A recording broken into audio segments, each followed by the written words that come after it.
Alright, hello everyone and welcome to WWE Discussion. I'm your host and WWE enthusiast Dougie Doug. In today's episode I'm going to be discussing Deadline 2023 edition. So NXT started up this premium live event last year. I think it was to replace War Games as Survivor Series on the main roster. We've taken that. And last year's edition was a hit. This year's edition I would kind of just give it a meh sort of grade, but it was still a solid night of wrestling and a great way to or I guess not great, but solid way to close out WWE Premium Live events. And with that, we'll go ahead and wrap up, or go ahead and get right into the action. Starting with the North American Championship match, Dominic Mysterio versus Dragon Lee. And this match started slowly, and the climax moved a bit faster than expected for a Premium Live event setting. However, Dirty Dom and Dragon still remain good together. The chemistry is obvious in the contest that had the crowd invested throughout. This is probably the end of Mysterio's time in NXT, and he did well with the spotlight here. Interesting that he didn't have Judgment Day or even Mommy at ringside too, and he certainly, Dominic Mysterio did call it out in a pre-recorded segment backstage. So might there be some tension within the Judgment Day?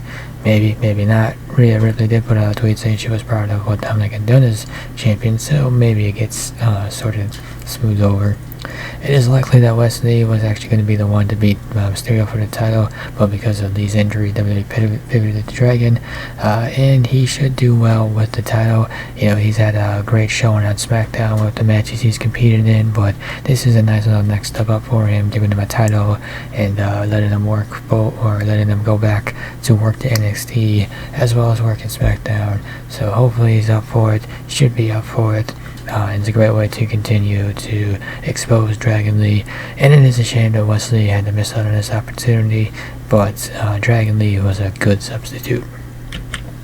Women's Iron Survivor Challenge winner Blair Davenport. Not my pick. I had Tiffany Stratton in that one, but Blair's a good pick. Good pick for winner in this one. She called out Valkiria after the match, and then Cora Jade arrived and attacked the Valkyrie from behind, holding the NXT Championship high.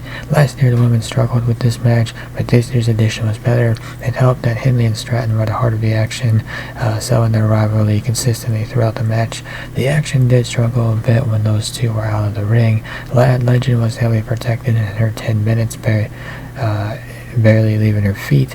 Davenport and Jordan were solid in the match, but were not consistently in focus besides during near falls. Davenport, though, winning the match was the right call. She has momentum and a strong story building off her NXT reintroduction. She's unlikely to dethrone the Valkyrie, though, especially now that Cora Jade is in the picture and making her intentions to challenge for the title clear. And while yes, it is great to have Cora Jade back, you didn't need to have her attack the champion to bring her back. You could have done something else and then have her go for the title after New Year's Evil, because now basically you've set up Cora Jade versus Valkiria, which is the match that'll probably happen after New Year's Evil, or unless NXT wants to do it before New Year's Evil. Well, why would you do that match before NXT New Year's Evil? Why are you thinking about two potential champions? I mean, it's good to have challengers lined up, but the problem is that if you want to sell Blair Davenport as a credible challenger, then you can't have somebody else kind of hanging overhead, and that's kind of what happened here. But still should be a solid match between Davenport and Valkyria, with the bigger match being Jade versus Valkyria. Men's Iron Survivor Challenge, and the winner here was Trick Williams, and whoever put this match together, shout out to them. They were methodical with how they had it produced. Now, it was obvious how much had been planned ahead of time, as the match at times was a bit too choreographed, but the spots were great consistently. The action was chaotic and never too hard to follow. The story of Trick rising up from the ashes in the final minutes was very well done and elevated the contest to make it memorable. It is time to consider crowning Trick as the next NXT champion. He is the most over man in NXT. By the end, it was clear that this match was the moment he was made. Dijak was heavily protected in the finish and should still be in title contention, but for now he's going to pivot back to his rivalry with Eddie Thorpe, for better or worse. Josh Briggs looked like he belonged. Braun Breaker and Tyler Bate were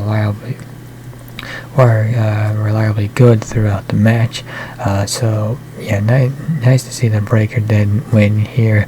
He could have, I think he was not a favorite to win here, but he's already done he's already had his run in the NXT champion. It didn't really make any sense to try to put him back in the title picture.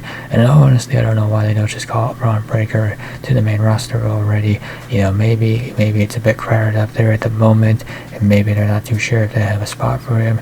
But I mean, at the very least, you could just get him on TV and wrestling, if nothing else. But I digress. Trick here getting the win was nice to see, and NXT certainly got a choice in New Year's Eve. Do you stick with Ian Dragonov, who has been great as NXT champion, or do you pull the trigger and continue to ride the momentum, or continue to ride with Trick Williams? That's going to be an interesting decision right there. I don't know what the answer is to that question, because, I mean, regardless of who wins, it does seem like, the NXT as a brand can lose, with either Dragonov remaining champion or Williams becoming champion. Although Carmelo Hayes certainly going to factor into it based on how the show ended, with Carmelo Hayes lurking behind Trick Williams. And then the NXT Championship match to close out the show, Ian Dragonov versus Baron Corbin. And it was always going to be tough to work a slower main event style after a chaotic Iron Survivor Challenger match, or I guess both of them. But Dragonov saw the physicality, or Dragonov and Corvin saw the physicality of their war in a distinct way to the rest of the card. The Mad Dragon is one of the best in NXT, and he makes every match feel special. And this was no different. In fact, this might be Corbin's most complete match in NXT. Dragonov was never going to lose, when the story of the match did not need unpredictability to land. This wasn't quite as impactful as the Men's Iron Survivor Challenge, but it told its own story and told its importance as the main event. So it is interesting to see where Corbin goes from here. He's been hanging around NXT. I don't remember exactly what number this would be for Corbin in the NXT title scene, but I can't imagine he sticks around in this title scene I imagine he's out of this title scene for the time being. I don't know where he goes from here, so it should be interesting to see what they do with him. And then Dragonov versus Trick Williams, that's the next big thing with the NXT title, so that should be pretty good right there. So in conclusion, NXT had the chance to end the year with a bang, and well, they didn't really end up with a bang, but couldn't really say they ended with a whimper. But it didn't end with a whimper either. There were two outstanding matches for the night. Also a couple of belts that probably should not have been on the show.